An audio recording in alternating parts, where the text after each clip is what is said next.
마지막 사명 인터넷 교회에 오신 성도 여러분을 진심으로 환영합니다. 하나님께서 성령과 진리로 드리는 우리의 예배를 기쁨으로 받아주시기를 소망합니다. 잠시 후에 예배를 시작하겠습니다.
이제 예배를 시작하겠습니다.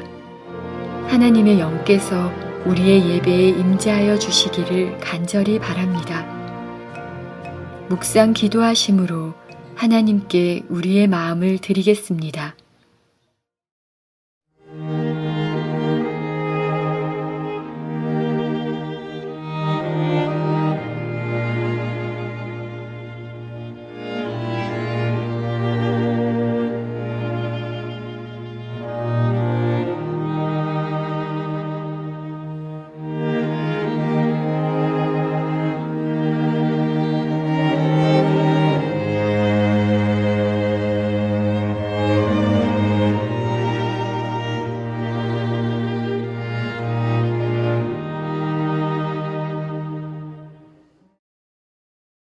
하늘에 계신 저희들의 아버지, 오늘 이 시간에 저희가 주를 향하여 얼굴을 들고 주님을 향해 말씀과 찬양을 올려드리기 위해 이 자리에 나왔습니다.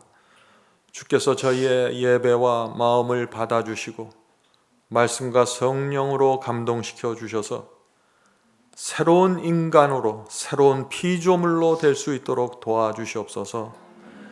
예수님의 이름으로 간절히 기도드립니다. 아멘. 다 함께 찬송으로 하나님께 영광을 드리겠습니다.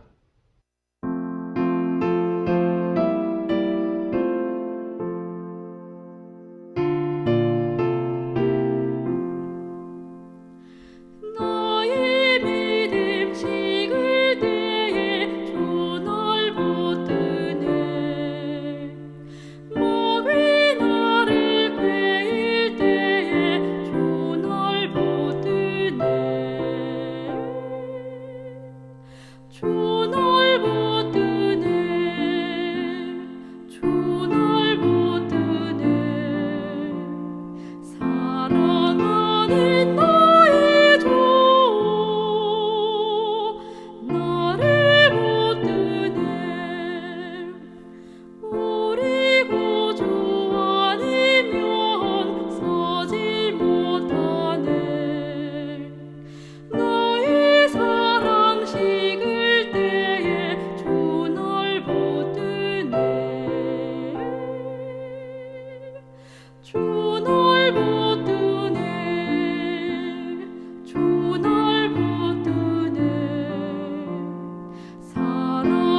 모두 무릎 꿇고 기도드리겠습니다.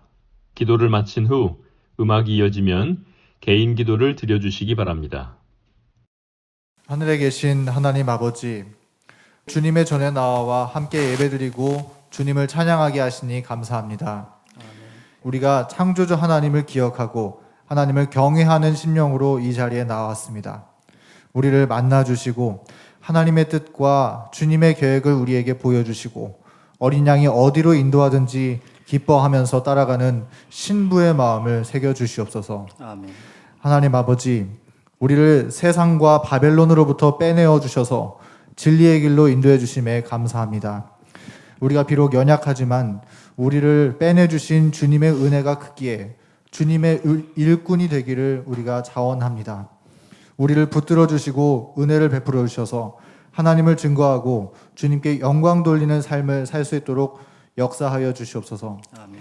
하나님의 예언과 하나님의 말씀 위에 우리 믿음의 뿌리를 내리고 또 다가오는 마지막 때 사건들의 파도 속에서 우리가 살아남고 하나님의 편에 서는 주님의 자녀로 세워질 수 있도록 인도하여 주시옵소서. 오늘 베풀어지는 하나님의 말씀에 성령께서 함께하여 주시고 이 시대를 향한 하나님의 뜻을 보여주시고 듣는 모두의 마음이 깨어나고 주님의 다가오시는 재림을 사모하고 소망하게 하여 주시옵소서. 예수님의 이름으로 기도합니다.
이 시간은 인터넷 교회 교우님들에게 선교 소식과 안내를 드리는 시간입니다.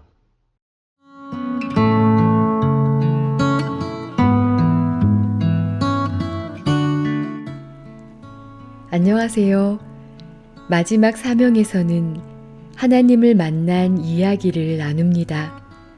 오늘은 마지막 사명 사이트의 바이블 칼리지에서 공부하신 전북 익산에 사시는 분께서 직접 녹음해서 보내주신 간증을 들려드리겠습니다. 간증을 통해 우리의 마음이 하나님께 더 이끌리기를 바랍니다.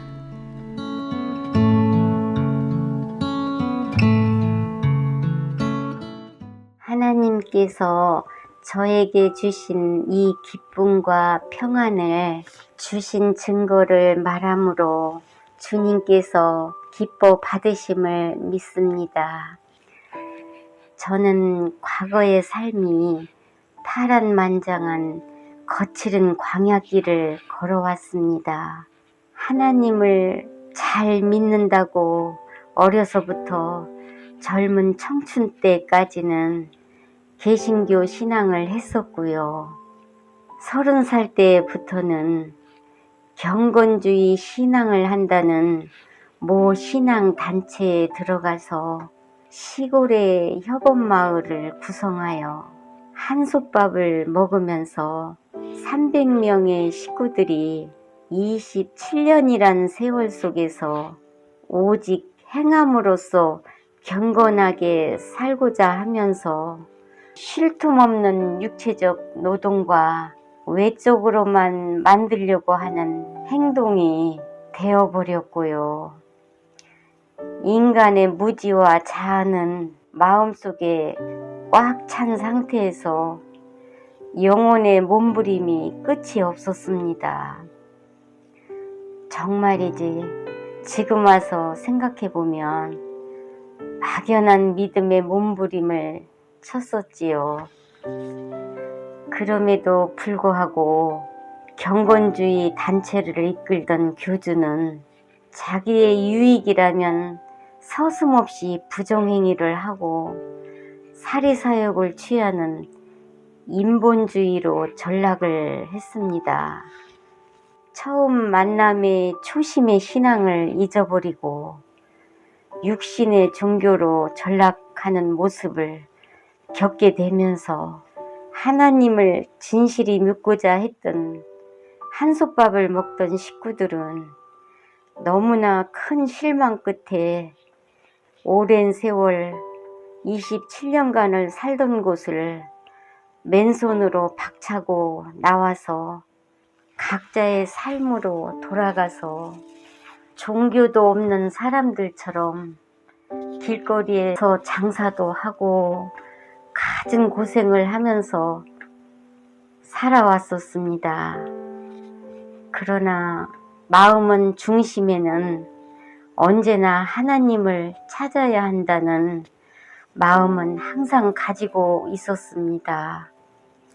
그러던 어느 날부턴가, 그러니까 2020년 3월부터 유튜브의 채널을 통하여 목사님들의 설교를 들어보기 시작했었죠. 많은 목사님들의 설교들을 살피며 듣던 어느 날 제 눈에 유튜브 마지막 사명 앤드류 강 설교의 문구가 무게감 있게 들어왔었어요. 그래서 말씀을 듣게 되었는데요. 정말이지 놀라운 일이 벌어졌습니다. 앤드류 강 목사님 설교를 듣기 시작하면서 말씀이 너무나 진정성이 있고 성경 말씀을 바울의 심정으로 풀어서 양들을 먹이는 심령이 제 마음에 와 닿아서 목사님의 설교를 다 살피면서 듣던 중에 제 속에서 얼마나 기다렸다는 듯이 말씀이 제 마음을 울렸고 캄캄한 어둠을 밝히듯이 진리의 빛으로 나의 영혼이 말할 수 없는 기쁨과 환희와 평안이 온 마음을 감싸는 것이었어요. 제가 지금 살아서 이렇게 큰 주님의 사랑과 복을 받게 됨을 저는 다 표현할 길이 없습니다. 그리고 앤드류 강 목사님께서 영혼들을 구원하기 위해서 준비해 놓으신 바이블 갈리지에 들어가서 하나님의 창조와 역사와 예언을 공부하면서 하나님의 나라를 알 수 있는 더 밝은 빛을 받고 회개와 거듭남과 새 마음을 받았어요. 주님이 내 안에, 내가 주님 안에 계심을 확실히 경험하게 되면서 하나님께 영광을 돌리고 있습니다. 그렇게도 몇십 년을 하나님을 잘 믿겠다고 헌신과 혹독한 육체의 노동과 고난을 다 겪으면서도 마음의 변화가 없었고 성화를 갈구하면서도 성화의 경험이 무엇인지조차도 모르다가 마지막 사명 앤드류강 목사님이 진리의 말씀을 전적 받아들이면서 저의 마음 밭이 갈아엎어지고 매일매일의 성화의 경험이 이루어지는 제 자신을 볼 때에 영혼의 자유로움을 얻고 기쁨과 고요함과 평안을 누리며 하나님 아버지를 부를 때마다 아빠, 아빠 하며 얼마나 하나님과 가까워졌는지 제 영혼을 보면서 이 땅에 오셔서 나를 위하여 십자가를 지시고 그 값으로 저를 구원해내신 예수 그리스도께 영광을 돌리며 제 경험을 말씀드렸습니다. 감사합니다. 보내주신 간증 감사합니다. 청취자 여러분의 간증글을 보내주시면 하나님을 만난 사람들 프로그램에서 소개해드리도록 하겠습니다. 이제 준비된 특별 찬양을 듣겠습니다. 특별 찬양을 들으신 후에 목사님께서 하나님의 말씀을 대언해 주시겠습니다.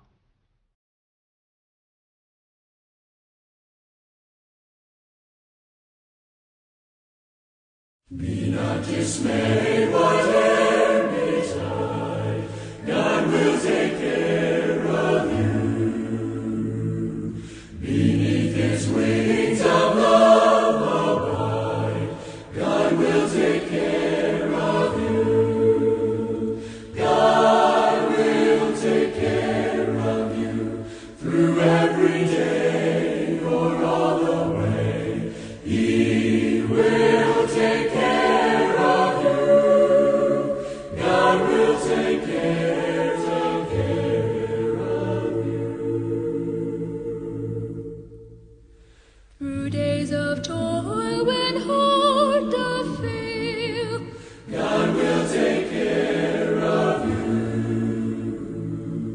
When dangers fierce your path assail, God will take care of you. God will take care of you through every day or all the way. He will take care of you. God will take care of you.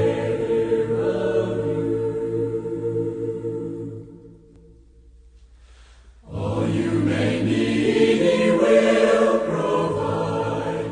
God will take care of you. Nothing you ask will be God will take care of you. God will take care of you through every day or all the way. He will take care of you. God will take care of you.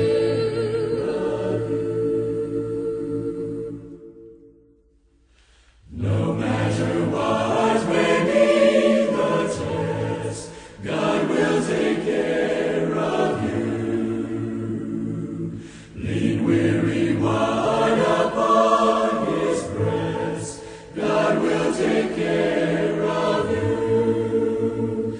God will take care of you through every day or all the way. He will take care of you. God will take care of you.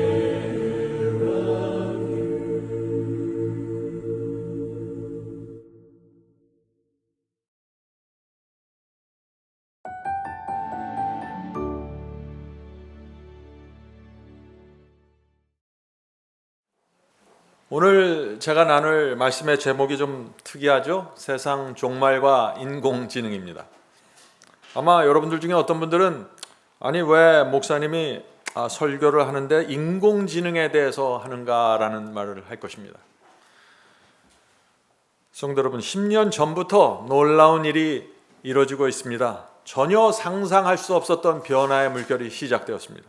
근데 많은 사람들이 그것을 인지하지 못하고 있습니다. 심지어 그리스도인들까지도 이 인공지능이 우리에게 어떤 영향을 주고 우리 신앙에 어떤 영향을 주고 세상 종말과 어떻게 연결되어 있는지 잘 보지 못하는 것 같습니다. 그래서 오늘 제가 이 말씀을 나누기로 마음을 작정한 것입니다.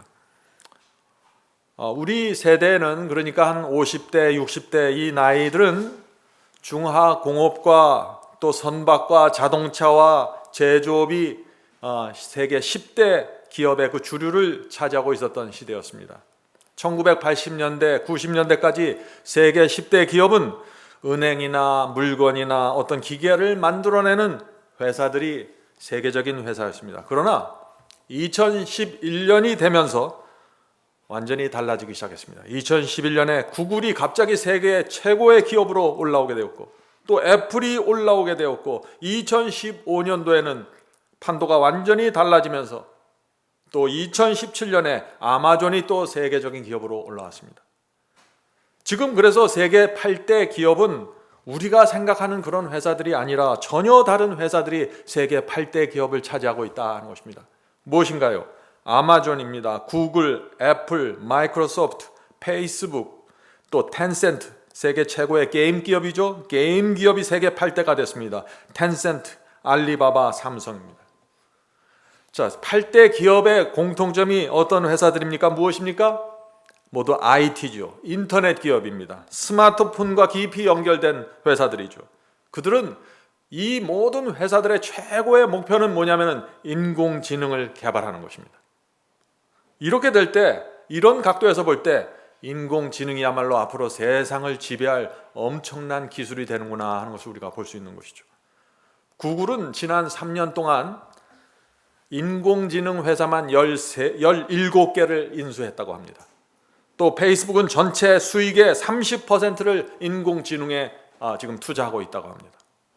왜 세계 기업들이, 세계적인 대기업들이 왜 인공지능에 이렇게 집중하고 있을까요? 성도 여러분, 앞으로 이 인공지능으로 세상이 어떻게 변화가 될까요? 세계 8대 기업, 10대 기업이 인공지능에 올인하면은요, 나머지 회사들과 나머지 나라들도 다 그쪽으로 가는 것입니다. 그렇게 봐야 되는 것입니다. 얼마 전 뉴스에서 이런 기사가 나왔습니다. 코로나 바이러스가 확산되면서 인공지능을 장착한 로봇이 인간의 역할을 대신하고 있다. 인터넷을 통해서 입력되는 무한한 정보를 인공지능이 스스로 정리하고 판단하면서 사람을 닮아가고 있다.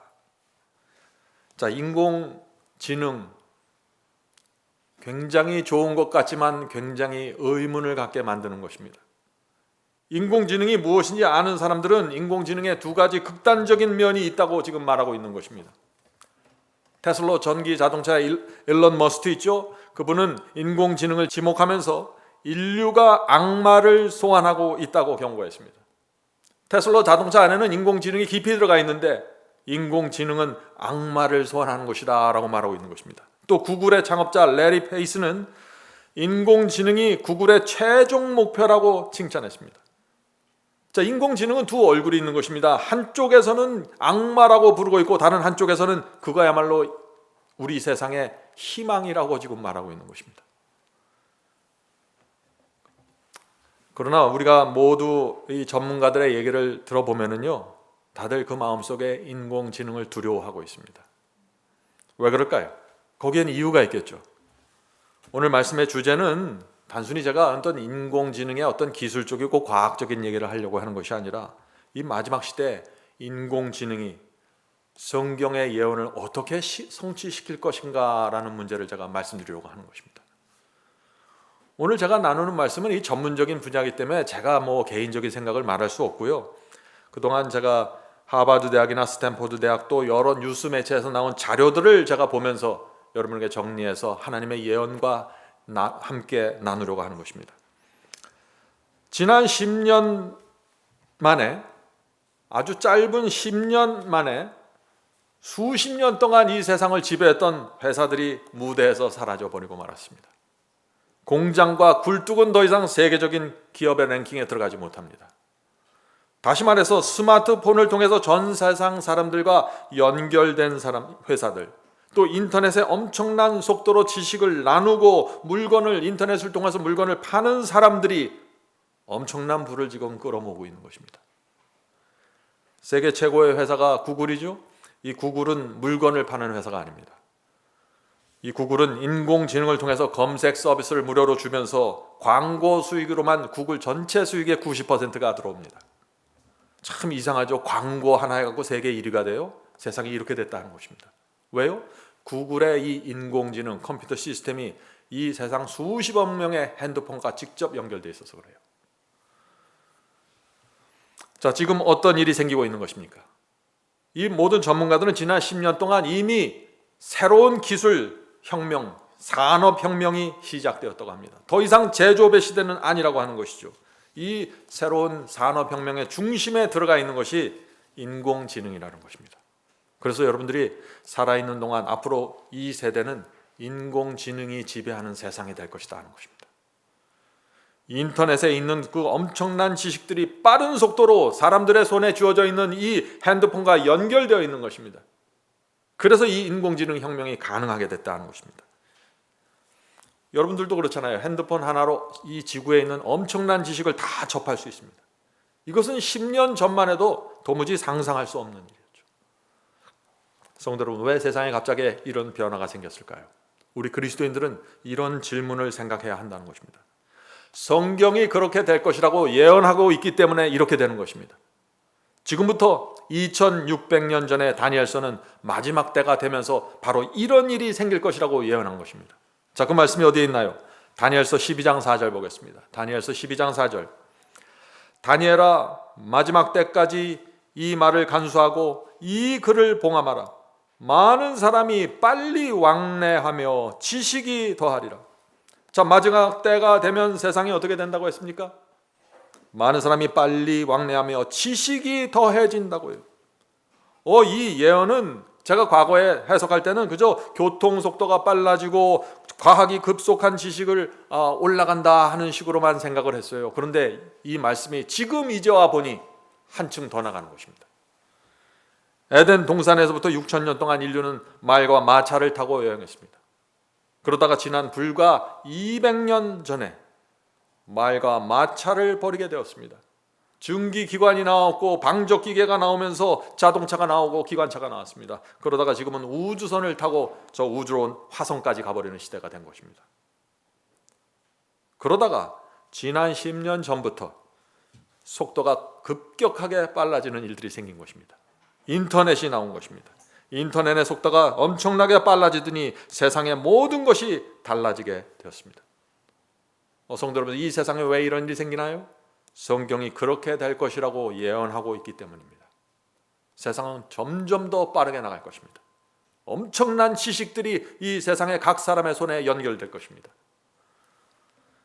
하나님께서는 다니엘서와 요한계시록의 예언을 통해서 예언의 순서대로 또 정해진 기간대로 정해진 때를 따라서 역사를 운영해 오셨습니다. 7교회 예언 있죠. 7인 있죠. 7나팔이 있습니다. 모두 7개의 기간을 갖고 그리스도의 초림부터 재림까지 가는 건데 지금 마지막 시대에 들어갔다는 것입니다. 마지막 시대에 가까이 가면 갈수록 어떤 일이 생겨요? 지식이 급격하게 늘어나면서 속도가 일어난다고요. 그래서 마지막 때가 지금 되어서 엄청난 지식이 무서운 속도로 지구 수십억 인구의 각 사람에게 연결되어 있는 것입니다. 그래서 여러분들이 뭘 갖고 있어요? 지금 핸드폰을 갖고 있는 것입니다. 과학자들은 이 핸드폰 때문에 새로운 인류가 탄생될 것이라고 말하고 있습니다. 새로운 인류, 신인류입니다. 왜 그것을 신인류라고 부를까요? 기존에 지금까지의 사람들은 오장육부를 갖고 있었는데 이제 하나의 장기가 더 추가되었다는 것입니다. 그것이 뭐예요? 핸드폰이라는 것입니다. 핸드폰의 몸의 일부가 되어버렸습니다. 사람들이 핸드폰을 놓치면 우울증에 걸리는 것입니다. 핸드폰이 없으면 아무것도 못해요.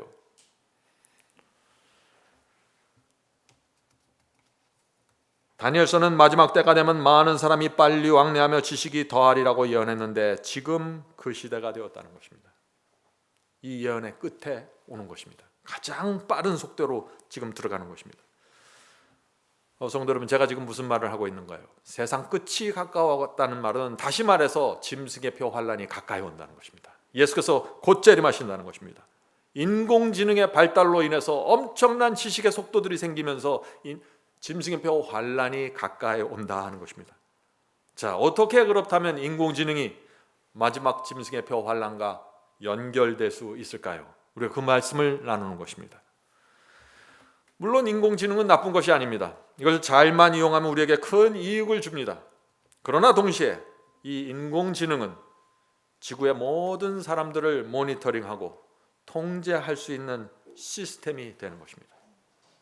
수십억 개의 핸드폰이 연결되면서 엄청난 빅데이터가 만들어지고 이 정보들을 갖고 있는 회사나 국가들은 국민 하나하나를 다 통제하고 감시하고 들여다볼 수 있는 그런 세상으로 들어가 버린다는 것입니다. 예수께서 재림하시기 전에 먼저 세계적인 환란과 핍박이 온다고 했죠. 그것이 예언의 순서죠. 자, 그것이 짐승의 표 환란입니다. 짐승의 표 환란은 세계적인 환란입니다. 유럽에서만 일어나는 것이 아니고 한국에서만도 아니고 아시아도 아니고 남미도 아니고 세계 전체입니다. 세계 전체에서 환란이 어려움이 생기는 것입니다. 자, 세계가 어떻게 돼야 될까요? 그렇다면 세상이 어떻게 돼야 돼요? 하나로 이어져야 됩니다.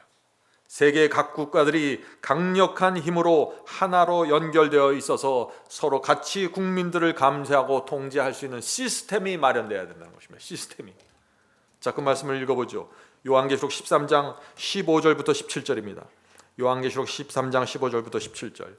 짐승의 우상에게 경배하지 아니하는 자는 몇이든지 다 죽이게 하더라. 자, 국가에 힘이 없으면 이런 일은 일어날 수 없는 것입니다. 저가 모든 자 곧 작은 자나 큰 자나 부자나 빈궁한 자나 자유한 자나 종들로 그 오른손이나 이마에 표를 받게 하고 누구든지 이 표를 가진 자 외에는 매매를 못하게 하니. 많은 사람들이 이 말씀을 읽으면서 질문을 하죠. 어떻게 국가가 사람들에게 물건을 사고 파는 것을 컨트롤하고 매매하는 것을 강압적으로 조절할 수 있습니까? 어떻게 국가가 국민들을 이렇게 핍박할 수 있나요? 라는 질문을 합니다. 그런 일이 정말 생길까요? 성도 여러분, 어떻게 이런 상황이 생길 수 있을까요? 한 가지 분명한 사실은 국가가 강력하게 각 사람을 통제하고 살필 수 있는 시스템이 마련되어야 한다는 것입니다. 각 사람이 무슨 생각을 하고 어떤 신앙을 갖고 있는지, 무엇을 하는지, 돈을 어떻게 사용하고 있는지, 생활을 어떻게 하고 있는지 파악이 돼야 된다는 것입니다. 지금 파악이 되고 있습니까? 많이 파악이 되고 있습니다. 왜요? 여러분의 인터넷, 핸드폰을 통해서 핸드폰이 인공지능하고 연결되면서 엄청난 빅데이터가 형성되고 있고 모든 사람들은 권력 있는 자들은 다 그것을 들여다볼 수 있게 되어 있는 것입니다. 놀라운 사실은 요새 뉴스를 보면은요, 온 세상이 사람들을 통제하고 컨트롤하는 쪽으로 흘러가고 있습니다. 모든 기술이 그쪽으로 가버리고 있어요. 지금 2007년에 스티브 잡스가 스마트폰을 내놓았죠. 그때부터 불과 10년 만에 50억 지구인들이 스마트폰을 다 손에 갖게 된 것입니다. 한국은요, 전체 인구의 95%가 스마트폰을 사용하고 있다고 합니다. 무슨 뜻인가요? 스마트폰을 사용한다는 것은 나에 대한 모든 정보가 인터넷과 연결되어 있고 인공지능으로 연결된다는 것입니다. 거기서 다 이 데이터를 갖게 된다는 것입니다. 그래서 요즘 기업들은요, 우리가 뭘 좋아하는지 다 알아요. 내가 뭘 좋아하는지, 취미가 무엇인지. 이 세계적인 기업들, 구글, 아마존, 페이스북, 유튜브는요, 지구에 사는 사람들의 다 취미 생활과 기호와 그들이 뭘 하고 있는지 다 들여다보고 있습니다. 그래서 여러분들이 유튜브에서 어떤 설교를 들으면은 다음에 들어가면 어떻게 돼요? 그 설교와 연관되어 있는 설교들이 자동적으로 내 스마트폰에 그 유튜브 홈 화면에 뜨잖아요. 깜짝 놀라죠. 이 사람들이 어떻게 내가 이거 좋아하는지 알았지? 인공지능의 그 알고리즘이 내가 어떤 설교를 좋아하는지 다 기억하고 알아서 처리해 주는 것입니다. 참 편리한 것 같지만 무서운 것입니다. 내가 인터넷으로 그동안 샀던 모든 물건들이, 모든 쇼핑이 온라인에 그대로 기억이 되고 있습니다. 그래서 인터넷에 올라가서 무엇을 사려고 하면 어떻게 해요? 전에 샀던 내 물건들이 쫙 떠 있잖아요. 어떤 때는 남들이 볼까 무서워요. 사람들이 그렇게 해서 두려워하는 것입니다. 나의 개인적인 정보들이 다른 사람들하고 이렇게 혹시 나눠지면 어떻게 될까? 지금 국가와 기업들이 우리의 일상생활을 정확하게 들여다보고 있습니다. 마음만 먹으면 언제든지 컨트롤하고 압박이 들어올 수 있는 것입니다. 이것은 무서운 것이죠. 그래서 꽤 오래됐어요. 꽤 오래됐는데 몇 년 전에 그 구글의 어떤 몇몇 엔지니어들이 자기들은 양심상 더 이상 이런 일을 할 수 없다라고 해서 사표를 내고 떠나버렸어요. 그 많은 월급을 받는 사람들이 직장을 떠나버렸어요. 너무 이건 괴롭다. 심각한 것입니다. 경제와 금융에도 큰 변화가 일어났습니다. 이미 90% 이상의 사람들이 스마트폰을 통해서 경제 활동을 합니다. 돈을 입출금을 하죠. 은행 창구에 가서 서비스 받는 사람들이 10%도 안 돼요. 저도 은행에 가본 지 굉장히 오래됐습니다. 산술적으로 보면 그래서 은행 지점의 90%가 문을 닫아도 큰 문제가 생기지 않는다는 것입니다. 실제적으로 과거 몇 년 전에 이미 국내의 한 은행이 전국 지점의 80%를 금년 안에 닫겠다고 발표를 했어요. 지금 시대가 이렇습니다. 왜 이 세상이 인터넷으로 다 들어가고 있을까요? 지금은 그래서 카카오뱅크처럼 지점이 없는 은행들이 각 나라마다 세워지고 있는 것입니다. 이것이 추세예요. 누구도 이 추세를 흐름을 변경시킬 수 없는 것입니다. 자, 제가 지금 무엇을 말하고 있나요? 기업과 국가가 각 개인의 모든 경제 활동들을 들여다보고 있다는 것입니다. 위기의 상황이 생기면 언제든지 통제가 들어가는 것입니다. 성도 여러분, 우리가 또 하나 알 것이 있는데 이건 지금 우리는 굉장히 큰 기술 혁명에 대해서 말하고 있는 것입니다. 인공지능을 기반으로 한 기술 혁명이죠. 이런 큰 기술 혁명이 일어나면은 그런 기술 혁명이 일어날 때마다 반드시 생기는 결과들이 있어요. 그것이 무엇일까요? 일자리를 잃어버리는 것입니다. 수많은 일자들이 사라진다는 것이죠. 그래서 전 세계 은행들이 지금 기존에 있는 은행들이 이 기술 혁명에 적응하기 위해서 많은 직원들을 해고시키면서 피나는 노력을 하고 있는 것입니다. 애플에서 스마트폰을 만들면서 어떻게 됐어요? 기존의 전화기를 만든 수많은 회사들이 순식간에 도산하고 사라졌습니다. 그런 그 스마트폰이 나오는 것을 보면서 가장 두려워했던 업종이 있습니다. 가장 두려워했던 회사들이 있어요. 제가 그것을 미국에 있을 때 타임즈에서 봤는데 그 기사를 가장 두려워했던 회사가 어떤 회사인가? 자동차 회사들이었습니다. 토요타, 현대, 포드 같은 이 자동차 제조사들이 두려워했어요. 왜요? 그 기존에 그 엄청났던 전화기 회사들이 순식간에 없어지는 걸 보면서 자동차에서도 무슨 애플 같은 특별한 자동차가 나타나면은 수천조 원이 투자됐던 모든 공장들이 일시에 사라질 수 있는 것입니다.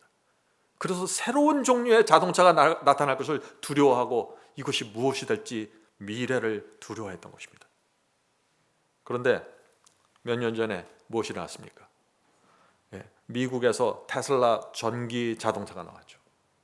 자동차 회사들이 그렇게 두려워했던 것이 나타나게 된 것입니다.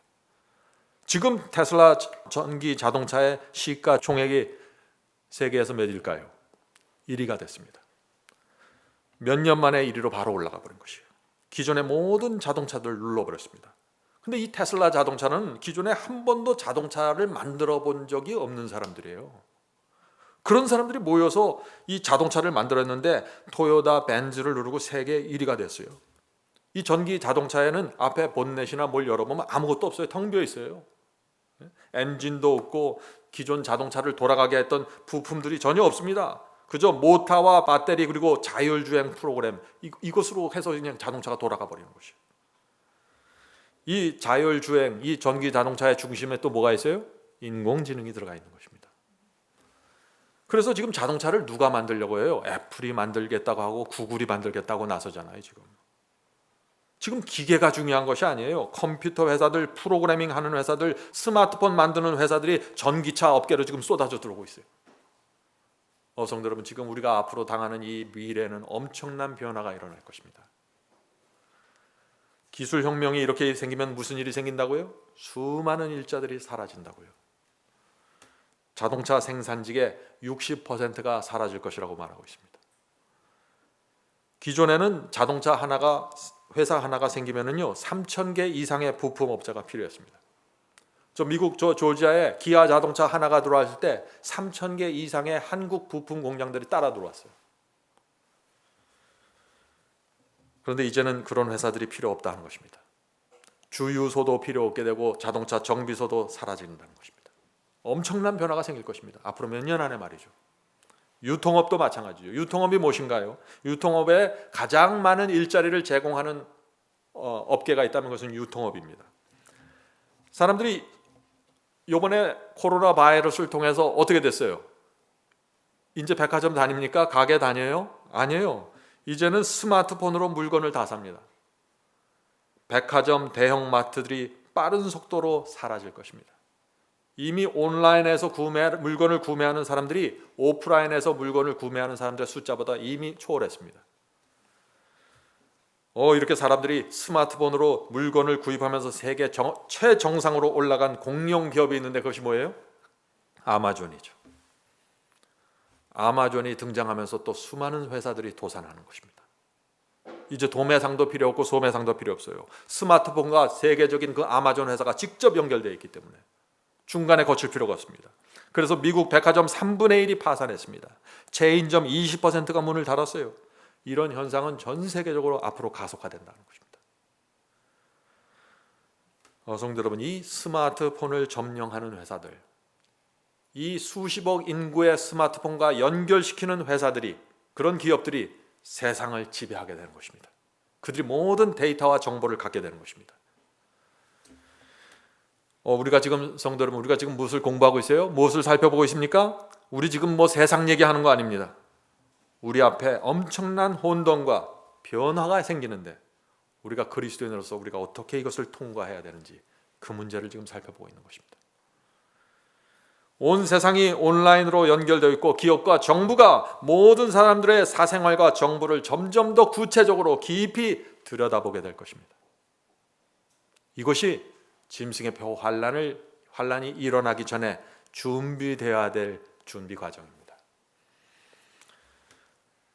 인공지능이라는 엄청난 기술이 생기면서 어떻게 됐어요? 국가가 각 사람의 경제와 경제활동, 또 종교, 취미, 아주 디테일한 정보들을 다 가질 수 있게 됐습니다.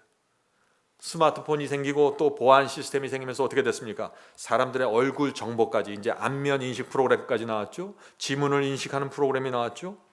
전 세계 사람들을 컨트롤할 수 있는 준비가 되어가고 있다는 것입니다. 중국과 같은 나라는 어떻게 해요? 몇 초 안에 그 수많은 사람들 속에 몇 초 안에 자기 국가가 원하는 사람을 찾아낼 수 있다고요. 안면 인식 때문에 찾아낼 수 있다고 합니다. 참 놀라운 일이죠. 학자들은 지금 우리 앞에서 일어나고 있는 이런 현상을 제4차 산업혁명이라고 부릅니다. 제4차 산업혁명. 산업혁명이 1차부터 있었죠. 산업혁명이 일어날 때부터 사회에 놀라운 변화가 생기는 것입니다. 1차 산업혁명 언제 일어났나요? 17세기, 18세기에 일어났죠. 유럽에서 일어났습니다. 그때 영국에서 방적기계가 만들어졌고 증기기관차가 만들어지면서 변화가 시작된 것입니다. 농업과 수공업에 의지하던 수많은 사람들이 일자리를 잃어버렸습니다. 회사들이 도산해버렸어요. 기존의 부자들이 무너졌고 새로운 부자들이, 이 기계 문명을 다룰 수 있는 새로운 부자들이 올라와 버린 것입니다. 농사짓고 수공업으로 살던 사람들 어떻게 됐을까요? 새로운 일자리를 찾아서 도시에 있는, 근교에 있는 공장으로 몰려들었습니다. 기술혁명은 그래서 경제와 문화와 사회 모든 것을 바꿔놓는 것입니다. 기술을 가진 나라는 선진국이 되어버렸고 그 당시 기술이 없는 나라들은 뭐가 됐어요? 식민지가 됐습니다. 기술혁명이 일어날 때마다 최고의 강자가 생기고 최고의 빈국들이 생기는 것입니다. 성도 여러분, 이 기술혁명이 일어날 때마다 이런 일들이, 이런 역사가 반복되는 것입니다. 계속해서. 앞으로 우리가 당하는 이 새로운 신기술의 그 인공지능의 혁명 때도 이 역사가 그대로 반복될 것이라는 것입니다. 이것이 역사가들이 하는 얘기입니다. 2012년 알파고 아시죠? 알파고, 인공지능 알파고와 그 이세돌 바둑 구단이 바둑을 두었죠. 어떻게 됐어요? 알파고가 완전히 압도해 버렸습니다. 딥러닝 기술을 그때부터 이제 사람들에게 알려주게 된 것입니다. 딥러닝이라는 것은 배운다는 얘기, 깊이 배운다는 것이죠. 스스로 찾아서 공부하는 게 아니에요. 그냥 컴퓨터에 알고 있는 지식을, 그동안에 바둑과 관련된 모든 지식을 다 넣어줬더니 이 지식을 갖고 이 컴퓨터가 스스로 공부하고 학습해서 바둑을 배워서 이세돌을 이기게 된 것입니다. 그래서 인공지능이 무엇인가 스스로 학습을 하고 논리적으로 추론하고 판단하면서 최고의 바둑 기사를 압도하게 된 것입니다. 이때 전 세계에 중계됐죠. 사람들이 깜짝 놀랐습니다. 와, 인공지능이 이렇게 무서운 것인가? 사람들은 그때 알파고가 앞으로 어디까지 발전할 것인가 하고 생각을 했어요. 2012년에 알파고 인공지능이 나타났고 2014년에 또 하나의 인공지능이 나타나서 사람들을 깜짝 놀라게 했습니다. 어디에 나타났을까요? 뉴욕 월스트리트에 또 다른 인공지능이 나타났는데 이것은 금융 알파고예요. 월스트리트의 골드만삭스 투자회사 아시죠? 세계 최고의 투자회사입니다. 여기에는요, 이 회사 들어가려면 미국에서 아이비리그 최고의 명문대학 수석으로 나오면 들어갈까 말까예요. 정말 들어가기 어려워요. 엄청난 월급을 주니까. 그런데 그런 대학의 출신들 천재들이 600명이 그 금융 트레이더로 그 골드만삭스에 일하고 있었습니다. 그런데 그 회사에서 전격적으로 인공지능 캔쇼를 도입했습니다. 자, 인공지능의 이름을 캔쇼라고 붙인 것이죠. 금융 알파고가 도입된 것입니다. 자, 어떤 일이 생겼을까요? 골드만삭스에 어떤 일이 생겼을까요? 제가 말씀드렸죠. 새로운 기술 혁명이 들어갈 때마다 수많은 사람들이 일자리를 잃어버린다고요. 골드만삭스에서 일하던 천재 600명이 해고됐습니다. 598명이 해고됐습니다. 몇 명이요? 600명 중에 몇 명이 해고됐다고요? 598명이 해고됐어요. 왜 해고됐을까요? 이 인공지능이 들어가서 캔쇼가 일을 하는데 이 600명의 천재들이 한 달 동안 일하는 것을 2시간 안에 끝내버렸어요. 골드만삭스 회장이 이 600명에게 월급 줄 마음이 생기겠어요? 이 인공지능이 들어가서 일하는데 투자 판단도 정확하고 일을 엄청나게 빨리 하고 수익도 더 내는 거예요. 그러니까 해고시키고 나머지 2명 남아서 이 사람들 뭐 할까요? 나머지 2명은 인공지능 보조를 하는 것입니다. 인공지능에 끊임없이 투자에 대한 정보를 입력시켜주는 일을 하는 것이죠. 그래서 그 다음에 2015년에 골드만삭스 회장이 이렇게 이제 미디어에 발표했습니다. 우리는 더 이상 금융 투자 기업이 아닙니다. 왜냐하면 우리는 이제 인공지능이 투자 업무를 전담하고 있습니다. 이제부터는 우리는 인공지능 기업입니다. 성도 여러분, 지금 세상이 어떻게 돌아가고 있는지 보셔야 돼요. 앞으로 우리 그리스도인들이 어떻게 살아야 될까요? 우리의 경제 활동은 어떻게 되고 우리의 삶은 어떻게 될까요? 우리의 자녀들은 어떻게 길러야 될까요? 이 문제를 우리가 깊이 들여다봐야 된다는 것입니다. 지금까지는요, 공부 잘하고 좋은 대학 나오고 잘 배우고 무엇이든지 전문적으로 하면은 그 사람이 고급 전문가가 되고 고급 인력이 되고 돈도 잘 벌었어요. 근데 앞으로는 그런 일들은 누가 해요 지금? 그런 일들은 인공지능이 대체되는 것입니다. 전문가들은 그래서 고급 인력일수록 인공지능이 대체할 가능성이 크다고 말하는 것입니다. 의사, 판사, 금융 전문가, 변호사처럼 고급 두뇌일수록 인공지능이 대체할 가능성이 높은 것입니다. 제 얘기가 아닙니다, 이거. 몇 해 전에 미국에서 텔레비전 쇼가 있었습니다. 그 텔레비전 퀴즈 쇼에 나왔는데 그때 인공지능 왓슨이라고 불리는 인공지능 왓슨이 출연해서 사람들이 큰 화제를 모았습니다.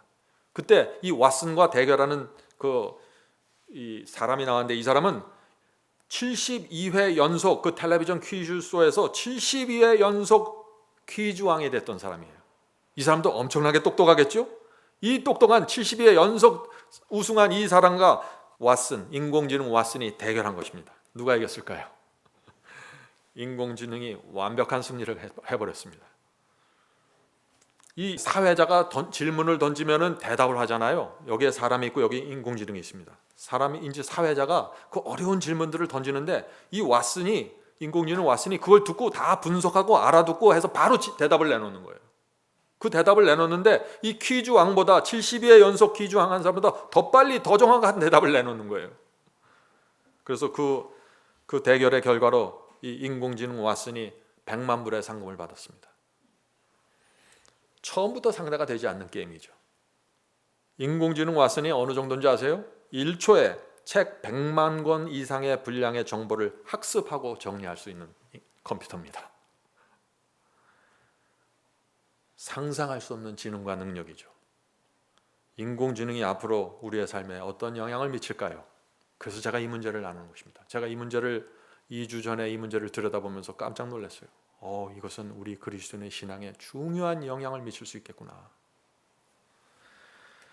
하버드 대학과 이 스탠포드 대학에서 인공지능에 대한 연구 결과들이 나왔습니다. 이 결과들을 보면은 충격적입니다.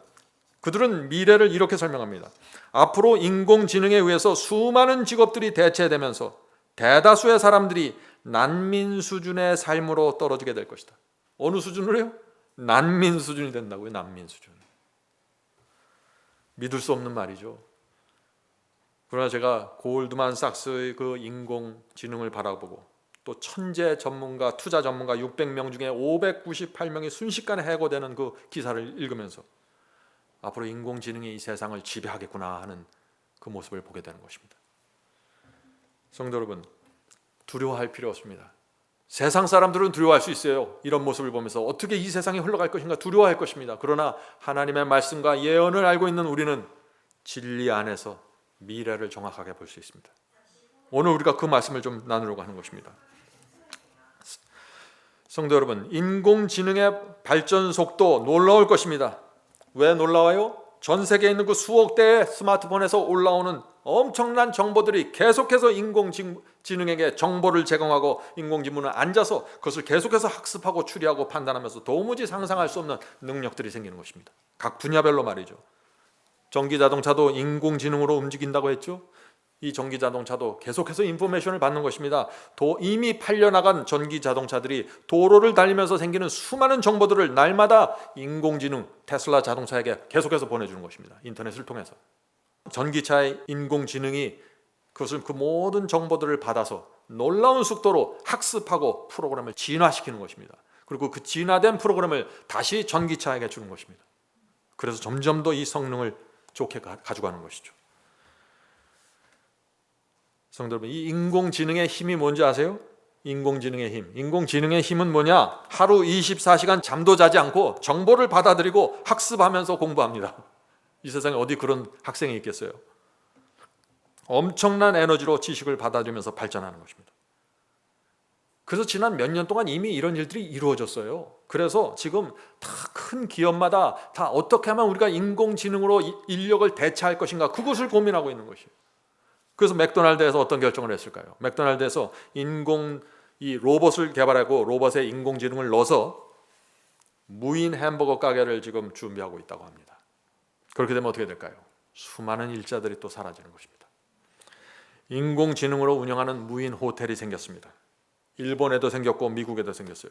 인공지능이 호텔에 딱 들어가서 무인으로 돼버리니까 어떻게 됐을까요? 호텔비를 50% 절감하게 됐어요. 그러니까 옆에 있는 호텔들하고 경쟁이 안 되는 거예요. 탁월한 경쟁력을 갖게 된 것입니다. 그 결과 어떤 일이 생겼을까요?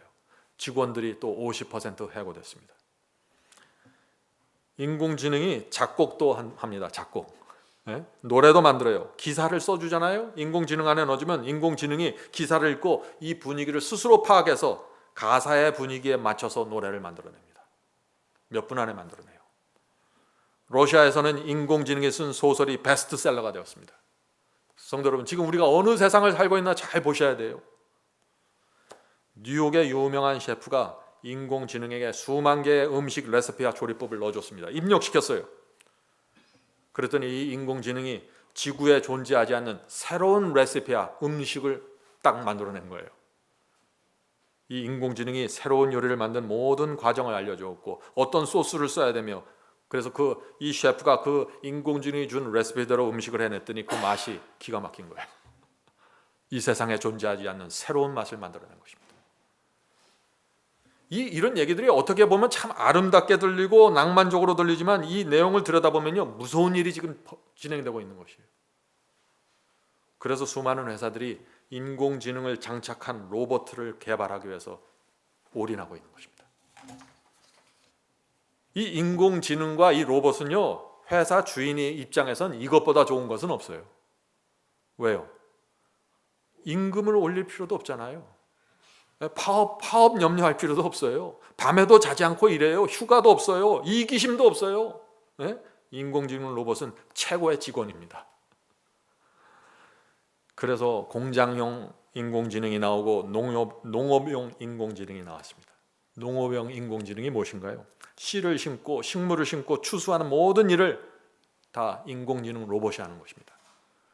딸기를 따는데 어느 정도의 딸기, 어느 색깔을 따야 된다 입력해 놓으면 그거 그대로 따요. 잘 익은 것만 골라서 땁니다. 더운데 나가서 일 시킨다고 컴플레인도 안 하고. 또 사람들 취향에 맞게 옷을 골라주는 코디 인공지능도 나왔습니다. 그 사람의 얼굴을 스캔하고 그 사람의 취향을 입력시켜 놓으면 이 옷 입으십시오, 저 옷 입으십시오. 비가 올 때는 이 옷입니다. 구체적으로 인포메이션이 들어오는 거예요. 사람들이 좋아할까요? 좋아하죠. 인공지능은 끊임없이 일을 합니다. 그래서 미래학자 토마스 프레이가 이렇게 얘기했습니다. 토마스 프레이는 2030년까지, 2030년이면 몇 년 안 남았죠. 2030년까지 인공지능 때문에 20억 개의 일자리가 사라질 것이다. 성도 여러분, 그래서 사람들이 인공지능을 개발하면서 동시에 두려워하는 것입니다. 인공지능은 무서운 것이 소수의 사람들이 모든 것을 장악해버리는 것입니다. 인공지능에 대한 최고의 기술을 가진 사람들이 그 밑에 있는 모든 것들을 다 잡아먹어버리는 것입니다. 그래서 대다수의 사람들이 난민 수준으로 삶을 살게 된다고 말하는 것이에요. 자, 마이크로소프트의 빌 게이츠는 이렇게 얘기했습니다. 인공지능의 힘이 강해지면은 인류에게 위협이 될 수 있다. 또 영국의 스티븐 호킹 박사 이렇게 얘기했습니다. 인공지능은 인류의 종말을 불러올 수 있다. 엄청난 얘기죠. 테슬라 자동차의 일론 머스크는 인공지능은 악마를 소환하는 이다. 무서운 얘기를 하고 있는 것입니다. 인공지능이 인류에게 위협이고 인류의 종말이고 악마를 소환한다고요. 성도 여러분, 인공지능 우리가 생각하는 것보다 훨씬 위험한 존재가 될 수 있습니다. 어떤 사람에겐 필요하겠지만 이것이 잘못 사용되면, 과도하게 사용되면 악마가 될 수 있다는 것입니다. 성도 여러분, 선지자 다니엘이 예언한 지구 역사의 마지막 때가 된 것입니다. 엄청난 지식이 모여서 엄청난 빠른 스피드로 들어가서 인공지능을 만들어내고 그것이 세상을 지배하게 되는 것입니다. 이것이 짐승의 표 환란을 오게 만드는, 준비하게 하는 과학적인 기반이 되는 것입니다. 소수의 세력이 지구 전체의 데이터를 갖고 있는 것입니다. 무서운 일이 생기는 것입니다.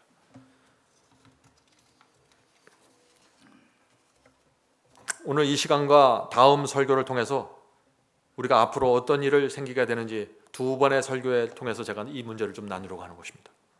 2016년 서울대학교에서 놀라운 발표를 했습니다. 지금부터 향후 2045년까지, 자, 2045년이면 이제 25년 남았죠. 25년 동안 한국 사회가 인공지능 때문에 4개의 계급 사회로 바뀌어진다는 연구 결과를 발표했습니다. 참 믿기 어렵지만은 그렇게 될 것이라고 말하고 있는 것이에요.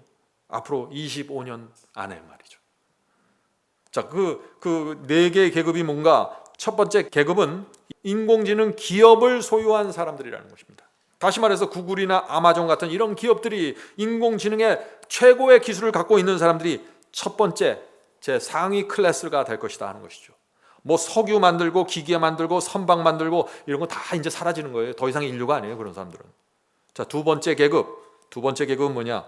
인공지능 플랫폼 안에서 스타가 된 사람들이라는 것입니다. 인공지능 플랫폼 안에서 스타가 된 사람들. 예를 들어서 유튜브가 인공지능의 플랫폼이거든요. 거기서 BTS 가수 있잖아요. 스타가 됐잖아요. 유튜브를 통해서 스타가 됐습니다. 그들은 인공지능을 통해서, 플랫폼을 통해서 수십억 명과 연결되면서 세계적인 스타가 되어버렸습니다. 아주 짧은 순간에. 성도 여러분, 참 놀라운 것은요, 마지막 시대의 복음도 이렇게 전파되는 것입니다. 인공지능 기반인 인터넷상에서 하나님의 말씀과 사탄의 거짓 복음이 치열하게 전쟁을 벌이고 있는 것입니다. 그래서 저와 여러분이 인터넷 선교를 지금 들어가는 것이에요. 인공지능 기반 안에서 우리가 이 세상 사람들에게 복음을 전하는 일은 피할 수 없는 큰 변화의 물결입니다. 이것은 그냥 장사꾼들만 관계되어 있는 것이 아니라 가정주부터 어린아이들까지 모두 선교 사업까지 다 여기에 연결되어 있는 것입니다. 여기서 결정이 나버릴 것입니다. 자, 세 번째 계급이 누구예요? 사람이 아닙니다. 인공지능입니다. 사람이 아니라 인공지능 컴퓨터가 세 번째 계급을 차지한다고 말하는 것입니다. 자, 네 번째 계급은 무엇일까요? 제하위층, 인공지능에 의해서 설 자리를 잃어버린 대다수의 사람들입니다. 거의 모든 사람들이 이 제4계급에 속하게 될 것이라고 말하고 있는 것입니다. 두렵죠, 성도 여러분? 인공지능 때문에 결국 99%의 사람들이 최하급으로 떨어지게 된다는 것입니다. 난민 수준으로 떨어진다는 것입니다. 이 표현이 정말 두렵지 않아요? 난민 수준. 왜 난민이라고 부르는가? 잠시 후에 제가 설명드릴게요. 인공지능을 지배하는 이 1%의 사람들이 세상을 지배하는 것입니다. 요새 빈부격차가 크다고 하죠. 이것은 더 커져요. 훨씬 더 커지게 됩니다. 이 인공지능이 나오면. 자, 1%의 사람들이 세상을 지배한다. 무슨 뜻인가요? 99%의 사람들은 일자리가 제대로 없고 계속해서 불안정하게 살기 때문에 국가에 의지할 수밖에 없다는 거예요. 국가가 주는 복지와 국가가 주는 음식에 기대어 살게 된다는 것입니다. 이번에 코로나 바이러스가 오니까 어떻게 해요? 국가가 지원금을 주잖아요. 그런 것으로 이제 세상이 돌아간다는 거예요. 거의 모든 사람들이 그래서 난민 수준으로 떨어진다는 말이 여기서 나오는 것입니다. 무슨 뜻인가요? 국가가 인공지능과 빅데이터와 이런 시스템을 통해서 국민들을 지배하고 들여다보고 컨트롤한다는 것입니다. 이거 참 무서운 얘기죠. 성도 여러분, 이런 시대에 우리가 어떤 신앙으로 살아야 될까요? 우리가 무엇을 바라보고 살아야 될까요? 자, 이런 이야기들이, 이런 학자들의 이야기가 100% 실현되지 않는다고 할지라도 이 중에 반만 이루어져도 어때요? 무서운 사회가 되는 것입니다. 성도 여러분, 어떻게 우리 그리스도인들이 이 인공지능의 시대에 살아남을 수 있을까요? 오늘 우리가 이것을 살펴봐야 되는 것이죠. 또 하나의 문제가 있습니다. 또 하나의 문제는 뭐냐면은 지금 지구 대부분의 나라에서 빠른 속도로 고령화가 이루어지고 있습니다. 지금 현재 세계에서 가장 빠르게 고령화가 이루어지는 나라가 어디예요? 일본입니다. 한국입니다. 중국입니다. 이 세 나라. 동북아시아에 있는 이 세 나라가 지구 전체에서 가장 빠르게 노령화되고 있습니다. 왜 그럴까요? 삶이 힘들어진 거예요. 스트레스가 많다는 것이에요. 이미 오래전부터 그래서 한국에서 그 어린 학생들이라는 초등학교들이 폐교되고 있죠. 이제는 어린아이가 없는 골목이 나옵니다. 어린아이를 볼 수 없는 동네들이 나오고 있습니다. 노인들만 사는 마을들이 나타나고 있습니다. 이것이 지금 현재의 모습입니다. 그래서 지금 한국의 인구 통계학자들은 지금 이런 추세로 가면은 2026년에는 한국 노인이 전체 인구의 20%를 넘어갈 것이라고 해요. 2026년 몇 년 안 남았습니다. 20%, 5명 중에 하나는 노인이에요. 이런 국가가 세계 수많은 나라들과 경쟁해서 살아남을 수 있을까요? 굉장히 힘든 것입니다. 머지않아 이 한국은 일본과 함께 세계 최고의 고령화 국가가 된다고 말합니다. 젊은이들이 줄어든다는 것입니다. 무슨 뜻인가요? 경제에 치명적인 타격을 받게 된다는 것입니다. 노동력이 없어지는 거예요. 자, 지금 일본을 보면요, 어떤 동네는 15층 아파트 한 동이 있는데 거기 사람이 살고 있는 집은 4집밖에 없대요. 15층 전체에 4가구만 들어가서 살고 있다는 거예요. 고령화가 이루어진 것입니다. 젊은 사람들은 다 도시로 빠져나간 것이죠. 얼마 전에 일본 신문에서 2040년에는 일본 전체 지방자치단체 523개가 사라진다는 기사가 나왔습니다. 전체 일본 지방자치단체 중에 523개가 사라져버려요. 그리고 어느 단체가 사라진다, 그 명단까지 발표가 됐어요. 사람들 크게 놀라는 것입니다. 앞으로 한국이 저출산이고 고령화되죠. 앞으로 이 사회가 어떻게 진행될까요? 가만히 생각해 보세요. 제가 무슨 과한 얘기를 하는 것이 아닙니다. 오늘 제가 나누는 이 정보들을 여러분 가만히 생각해 보세요. 우리의 앞날이 어떻게 된 건지. 우리는 하나님께서 우리를 붙잡아 주시고 도와주시지 않으면 통과할 수 없는 세대를 살아가게 될 것입니다. 진리가 무엇인지 정확하게 보셔야 돼요. 하나님의 예언이 어떻게 이루어지는지 보셔야 돼요. 그걸 알아야 이 앞으로 다가오는 미래를 넘어서고 그리스도를 재림을 준비하게 될 것입니다. 참 이상하잖아요. 지금 세계 전체가 고령화로 들어가고 있습니다. 일할 수 있는 젊은이들이 줄어든다는 것이에요. 그런데 각 나라에선 치열하게 인공지능을 개발하고 있는 것이에요.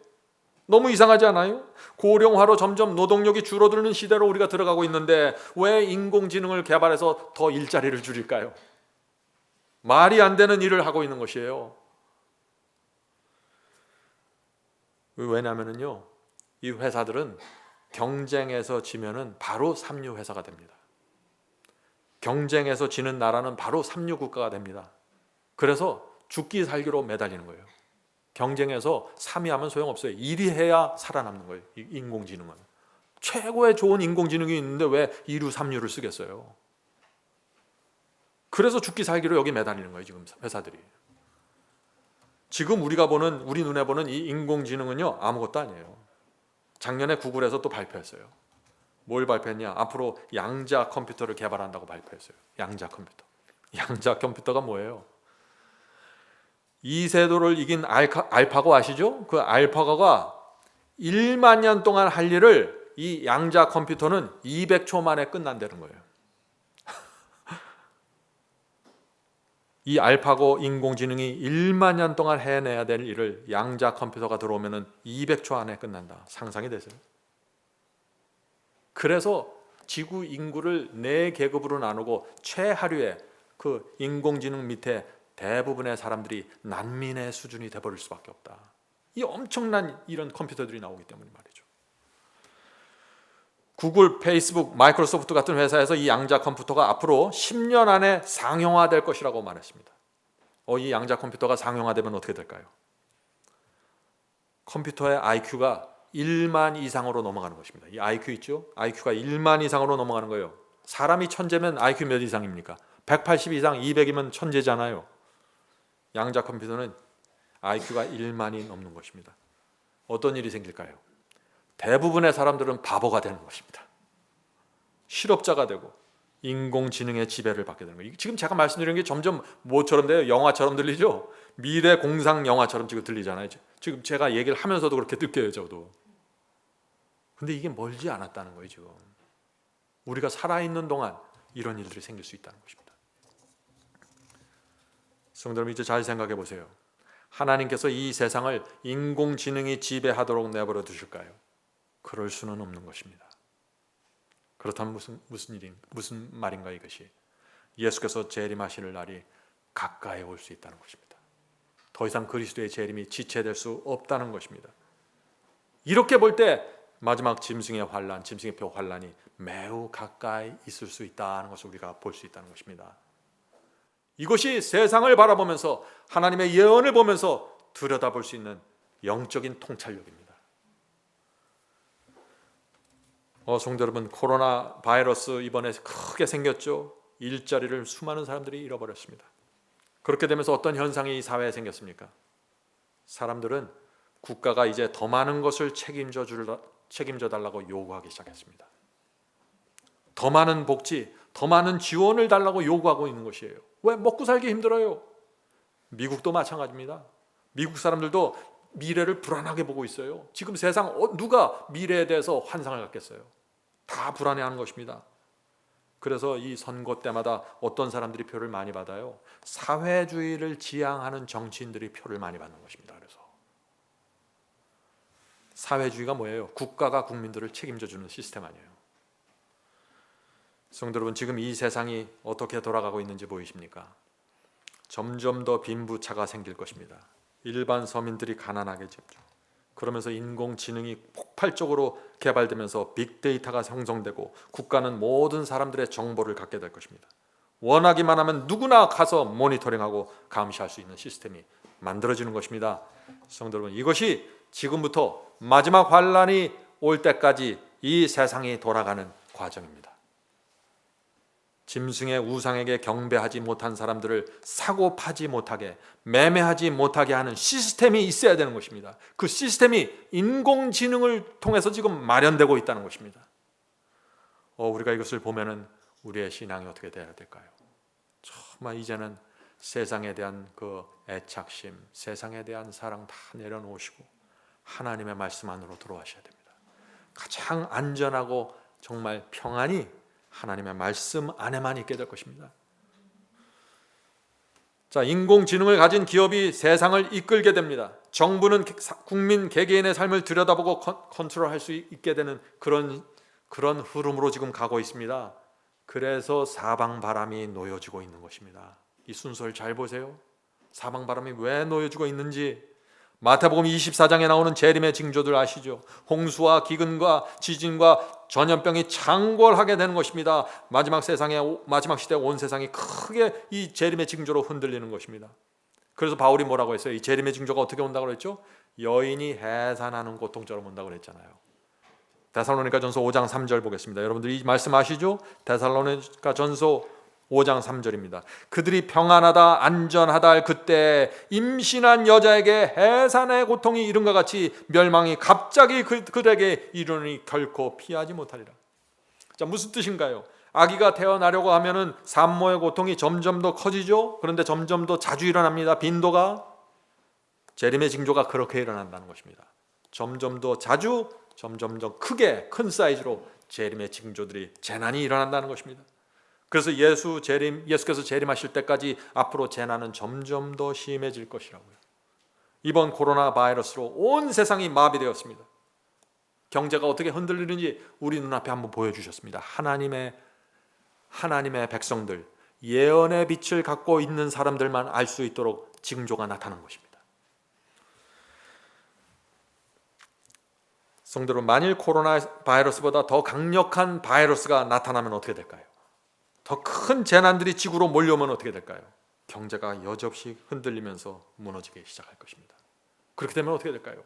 사람들의 마음이 불안해지겠죠. 예언을 모르는 사람들은 정말 두려워서 떨 것입니다. 앞으로 무슨 일이 생길지 모르니까요. 세상 국가들은 사회의 민심과 인심을 수습하기 위해서 인공지능과 빅데이터를 이용해서 사람들을 감시하고 통제하기 시작할 것입니다. 이 불안한 심리를 갖고 있는 사람들은 무엇을 바라볼까요?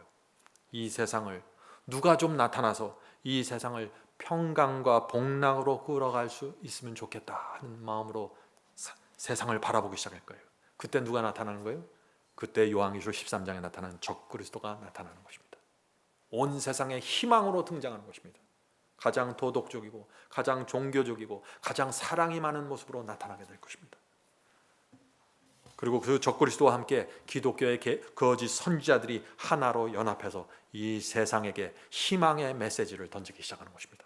자, 요한계시록 13장에 그 모습이 나타납니다. 요한계시록 13장 13절 14절입니다. 요한계시록 13장 13절 14절. 큰 이적을 행하되 심지어 사람들 앞에서 불이 하늘로부터 땅에 내려오게 하고 짐승 앞에서 받은 바 이적을 행함으로 땅에 거하는 자들을 미혹하며 땅에 거하는 자들에게 이르기를 칼에 상하였다가 살아난 짐승을 위하여 우상을 만들러 하더라. 여기 짐승의 표 환란이 일어나면서 놀라운 이적들이 생기죠. 불이 하늘에서 내려오는 이적, 이런 이적들이 생기니까 사람들이 저항할 수가 없는 것입니다. 이것이 우리가 기다리던 그 희망이구나. 이 불안한 세상에, 재난이 많은 세상에, 경제가 무너지는 이 세상에 우리가 드디어 희망을 만나게 되었구나 하고 간절한 마음으로 매달리게 되는 것입니다. 사탄과 악령들이 초자연적인 현상들을 일으킬 것입니다. 사람들을 완전히 미혹시키는 것입니다. 안진뱅이를 이혹하고 2000년 전에 예수께서 행했던 그 이적을 그대로 행하면서 사람들을 미혹하게 될 것입니다. 그래서 예수께서 마지막 환란 때 이적을 행하는 자들을 조심하라고 말하고 있는 것이에요. 그 말씀이 어디에 있어요? 마태복음 24장에 나오잖아요. 재림의 징조장에. 마태복음 24장 21절부터 24절입니다. 이는 그때 큰 환란이 있겠습니다. 이 큰 환란이 뭐예요? 짐승의 표 환란, 마지막 환란입니다. 큰 환란이 있겠습니다. 장세로부터 지금까지 이런 환란이 없었고 후에도 없으리라. 가장 가장 큰 지구 역사의 가장 큰 환란이라는 것이죠. 그때 사람이 너에게 말하되 보라 그리스도가 여기 있다 혹 저기 있다 해도 믿지 말라. 거짓 그리스도들과 거짓 선지자들이 일어나 큰 표적과 기사를 보이어 할 수만 있으면 택하신 자들도 미혹하게 하리라. 성도 여러분, 조심해야 합니다. 사탄은 지금도 이 역사를 마지막 미혹을 이루기 위해서 지금부터 이미 오래전에 기독교인들에게 초자연적인 현상을 주고 있는 것입니다. 뭘 주고 있어요 지금?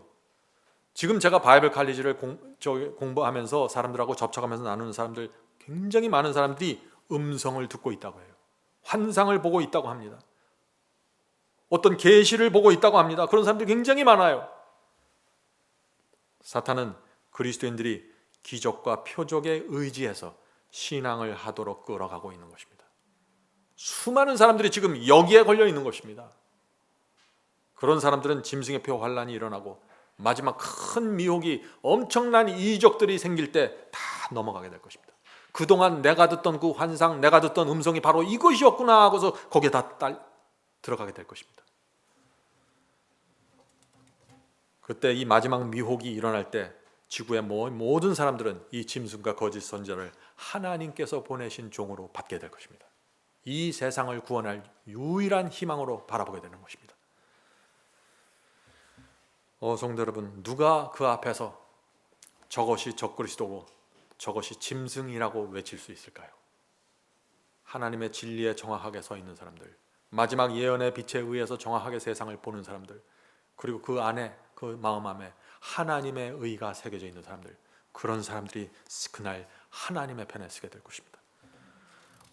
성도 여러분, 우리가 어떻게 준비해야 될까요? 온 세상이 인터넷으로 묶여있고 인공지능의 힘이 점점 더 강력해지는데 우리 그리스도인들이 어떻게 자유와 평강과 신앙을 유지할 수 있을까요? 이 다음 시간에 제가 이 질문에 대한 실제적인 대답을 좀 나누려고 합니다. 2부에서는 디지털 화폐와 세계 정부에 대해서 제가 살펴보려고 합니다. 성도 여러분, 오늘 말씀을 듣고 오해하시면 안 됩니다. 제가 말씀드리려는 포인트를 오해하시면 안 돼요. 저는 인공지능을 피해 달아나라고 말씀드리는 것이 아니에요. 어디 깊은 동굴에 들어가서 숨어라 그런 얘기를 하는 게 아니에요. 저는 핸드폰을 이제부터 사용하면 안 되겠구나 그런 말을 하는 거 아니에요. 인공지능의 시대에 우리는 살아갈 수밖에 없습니다. 핸드폰을 들고 살아갈 수밖에 없습니다. 큰 변화 속을 통과할 수밖에 없습니다. 그런데 우리는 그것을 바라보고 준비해야 한다는 것입니다.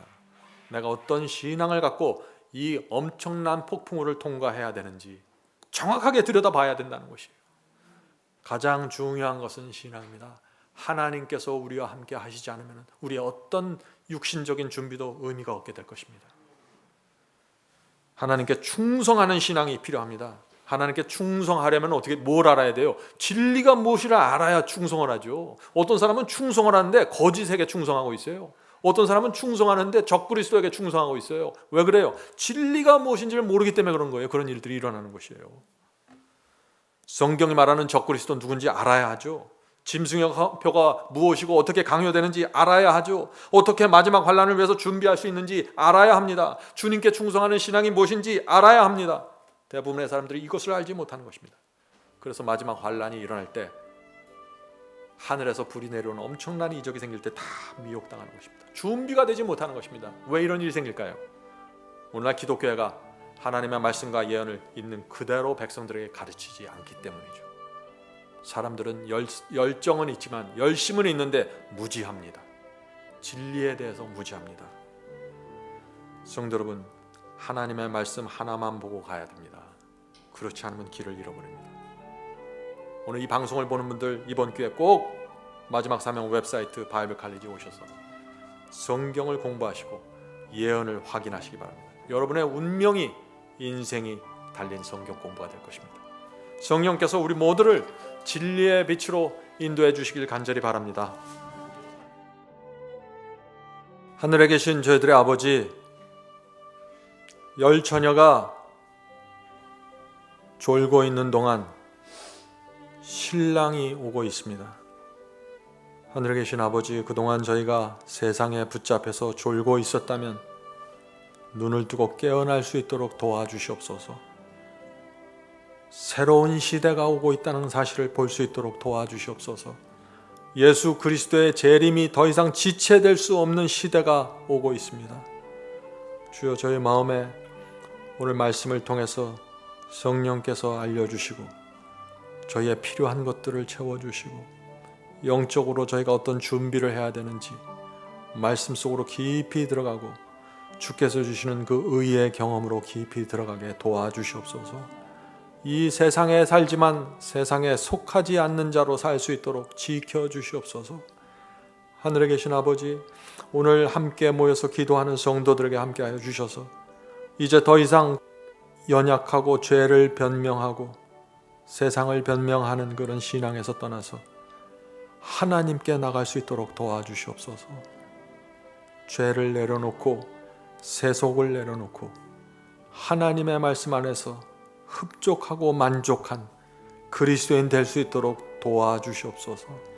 성령께서 우리의 마음을 감화시키고 역사하셔서 회개시켜 주셔야만 이 일이 가능합니다. 주여, 그리스도의 재림을 위해서 준비할 수 있도록 저희를 깨워주시고 준비시켜 주시옵소서. 예수님의 이름으로 간절하게 기도드립니다. 아멘.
이것으로 오늘 예배를 마치겠습니다.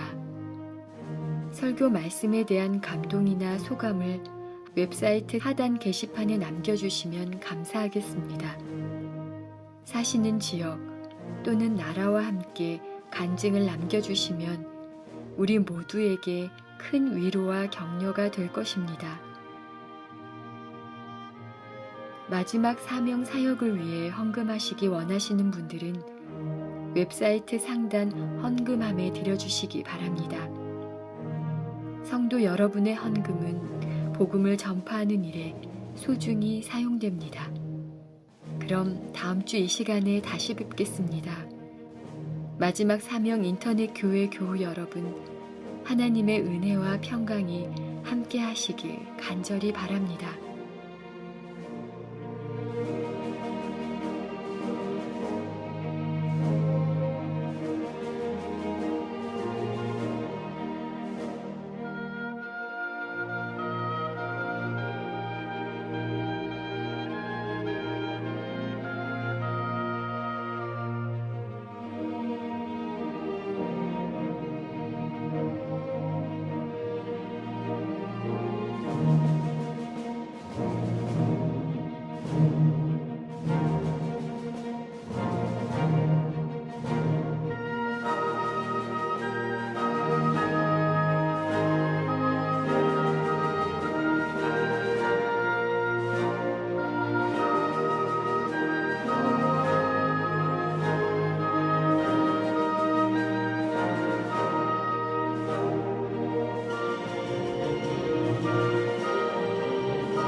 주